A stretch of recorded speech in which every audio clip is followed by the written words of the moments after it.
If Jesus is from the tribe of Judah, how could he be God at the same time, considering Israel is one of God's many names? Therefore, Israel fathered both Joseph and Judah. In other words, Judah is the uncle of Jesus, while Joseph is his father. And a Hebrew is someone that's from the tribe of Judah. You can't be a Levite and a Jew at the same time, just like you cannot be a Benjamite and a Levite at the same time. It depends what tribe you're from, determines what you are. So a Jew is literally a Hebrew from the tribe of Judah or from the land of Judea. In other words, Israel is God himself. So let's watch. Who's first? And notice the color of the skin that's telling you. This is a land of myth and legend. Oh my goodness. Look at this. Inside, vivid wall paintings tell the story of Ethiopia's spectacular heritage. Christianity was declared a state religion here in the 4th century. This isn't a religion that was imposed on Ethiopia. This is homegrown Christianity, long before it was the religion of the Roman Empire. So the children of Israel would know about Israel. It doesn't matter your color. You could be black and worshiping a white Jesus. You could be black and worshiping a God that never existed, a God that never had a birthday, that has a moon crescent for his signal. In any way, God made everyone. It was a religion here in Ethiopia. Ethiopia was the first Christian kingdom in the world. This is a land of myth and legend. In other words, Ethiopia is first. That's what all Bibles translate out of Ethiopian Geese. But they got people out here making Christianity look crazy. Like this guy. This is called the Son of the Most High. Who's the Most High picking out here? The Father. The Father. Is there any instance where the word specifically the Most High applied to Jesus? Yeah. Where? In Daniel 7. In the New Testament, sir. Well, Jesus refers to himself as the Son of Man. I asked you the words the Most High. He's the son of a man named Joseph. He's the son of a man named David. So how could he be God himself? When Israel goes by the name of Jacob, and Jacob is the father to Joseph, his father. In other words, hello, you got here making Christianity look stupid to someone who believes a God that never existed, that never was a king. So it's two guys just know that the other is wrong. Do they ever apply to Jesus in the New Testament? Well, yeah, again, he's the Son of Man who is identified as the Most High. That's not the question. I said the words the Most High, these words, do they ever appear for Jesus in the New Testament? Again, I'm saying yes, he's the Son of Man who's identified as the I asked you Most about High. the words the Most High. He's Okay, the Son of Man who... perfect. There isn't any. There isn't any. How could it be? You are standing in the house of Jehovah, who goes by the name of Jah, who goes by the name of God, who goes by the name of Jacob, who goes by the name of Israel. Therefore, Jacob, who goes by the name of Israel, God acknowledged him as the firstborn. And who is God? God is Abraham, God is Isaac, because Abraham is the father of many peoples, and he kept glory without stain. In other words, he was perfect. And we know that only God is perfect. He observed the precepts of the Most High. Why? Because he is the Most High. And he renewed his same promise with Isaac. In other words, he fathers himself. And Isaac is the head of Jacob. And God acknowledged Jacob as the firstborn. In other words, David is also the firstborn. Therefore, Jacob, David, Isaac, Abraham are some of God's many names. But these guys don't know what they're talking about. So that one knows the other is wrong, the other knows the other is wrong. For example, It says here in verse 4 that he is the rock. His work is perfect, for all his ways are justice. Pay attention to the language. He is the rock. remember, Abraham is without stain. Why? Because he is God himself. And he is perfect. Oh, he says Yahweh is called the Rock. Well, guess what? Abraham is called the Rock. Isaiah chapter 51. Is Abraham God? Yes, Abraham is God because he is the rock. He is God himself. God fathers himself. That's why it's called the Trinity. Abraham, Isaac, Jacob. The God of Abraham, the God of Isaac, the God of Jacob is the same person who fathers himself as Alpha and Omega. Therefore, he has many names. I don't think so. What do we have here? Oh, the Rock. Even Peter is called the Rock. Let me give me big screen real quick. Peter is called Satan. Jesus looked at Peter and said, "Move from behind me, Satan." In other words, stop listening to the wrong people. If not, they're going to be out here making Christianity look crazy.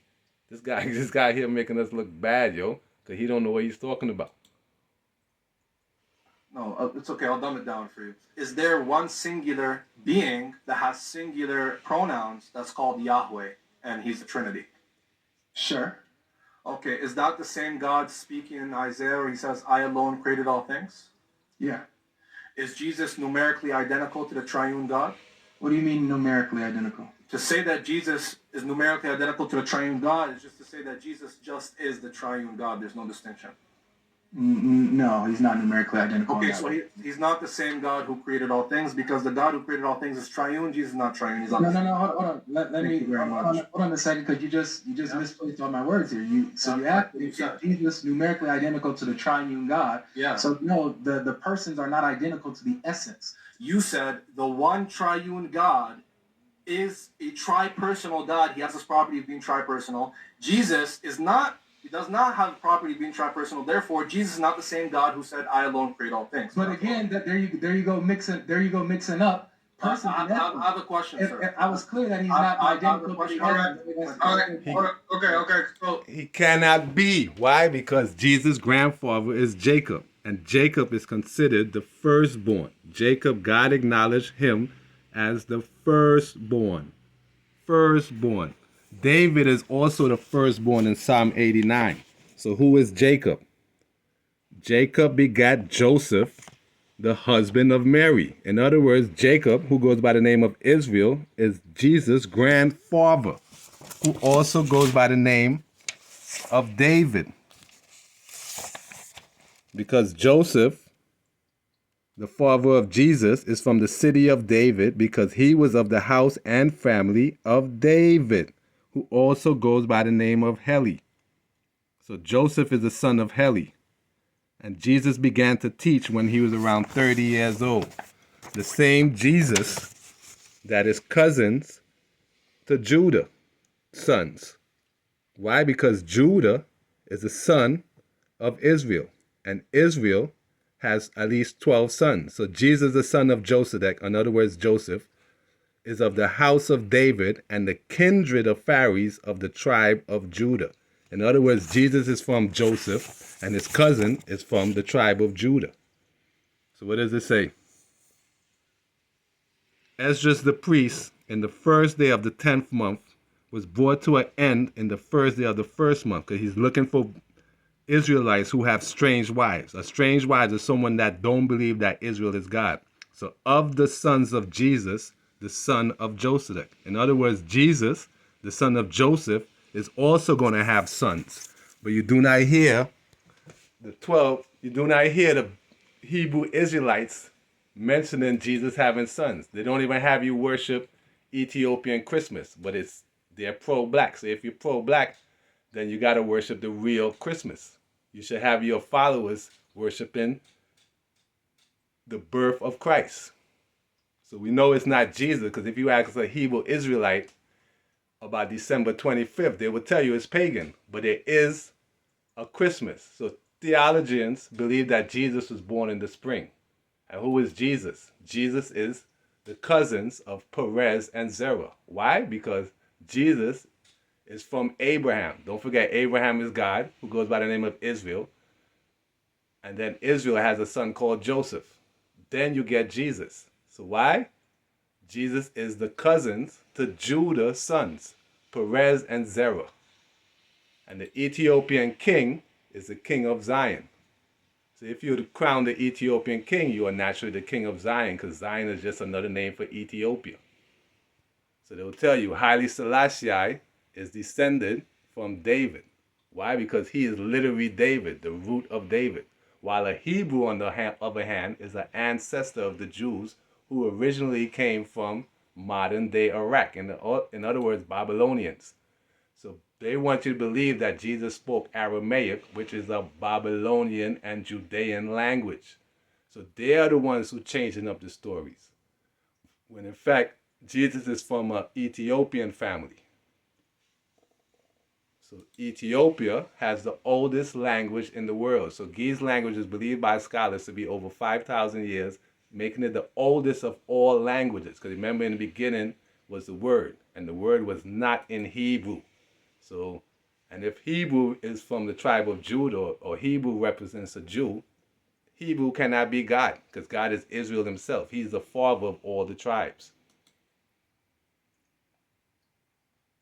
Is that an essential property or hypostatic property? What do you mean by hypostatic property? Is it a personal property that's not essential to divinity, or is it essential to divinity that all of them have it? I would say then it is a hypostatic property of the Father that he generates the Son and the Spirit. So it's not an essential property of divinity. It's not an essential. It's not an intrinsic property of the divine nature. Right. So it's not an essential property of divinity, meaning you could be truly divine and not have this property, right? We're talking about the hypostatic. I asked you, can you be truly divine and not have this property? You can like for example, the Son is divine, yet he doesn't. The Son is not divine. Only God alone is divine. Oh gosh. To tell you straight up, in Tewahedo Christianity, that Christ is of human and of divine nature. He's of both, while God himself is only pure divine. That's why it's called Saint John the Divine One. That's another name for God. In other words, God is called Jacob. Therefore, his name is Israel. So Israel for his special property. So the children of Israel are the ones that follow the commandments of God. It's not a land. So let's watch. For it shall come to pass in that day, saith the Lord of hosts, that I will break his yoke from off thy neck, and will burst thy bonds, and strangers shall no more serve themselves of him. In other words, they are strangers in his land of Jerusalem. So strangers moved in 1948. But they shall serve the Lord their God, and David their king. In other words, David is supposed to be here in the 20th century. So Haile Selassie said, even in the 20th century, David was still slew Goliath. So let's watch what those Hebrew dudes have been saying. The actual site of David's burial is unknown, though the Hebrew Bible states that David was buried in the city of David. So in other words, the Jewish people are telling you that he died thousands of years ago. Some say he died in the 4th century. He and his father Jesse were believed to be buried in Bethlehem in the 4th century. The idea that David was entombed on what was later called Mount Zion dates to the 9th century Common Era. So how could he die in two different times, hundreds of years apart? All right, let's watch this. There's still little archaeological evidence of an organized monarchy from the assumed time of King David, reigned in the two places where he is. In other words, he wasn't here because there's no evidence, just like there's no evidence of Sheba. Modern historians and archaeologists identify Sheba that existed in the modern-day Yemen, although no trace of the queen herself has been found. But they're claiming that her tomb is in Nigeria, of all places. In other words, she wasn't here. Why? Because the original tongues told us in Ezekiel 38 that Sheba is supposed to be here in the latter years, or the final part of the years. That's why there's no evidence of Solomon. In Jewish history, this time is known as the first, and to get it, Jewish people are the ones who are making up the story or continuing the Kevin the Gus version without facts. So what evidence is there that the temple existed? The only evidence is in the Bible. So the Bible did not tell you that this happened thousands of years ago. It's Jewish historians and Hebrews or whatever. They're the ones who changed up the word along with the Romans. So they're just changing up the stories. So there are no other records describing it. And to date, there has been no archaeological evidence of the temple at all. Why? Because it wasn't here thousands of years ago. It's supposed to be here in these times. So when you tell people that the Kevin the Gus is folklore, they act like it's factual. Haile Selassie himself says it's just a story. So as you can see, the Old Testament labeled For me, the Cabin of Gus is a great storehouse of legends and traditions, some historical and some are purely folklore.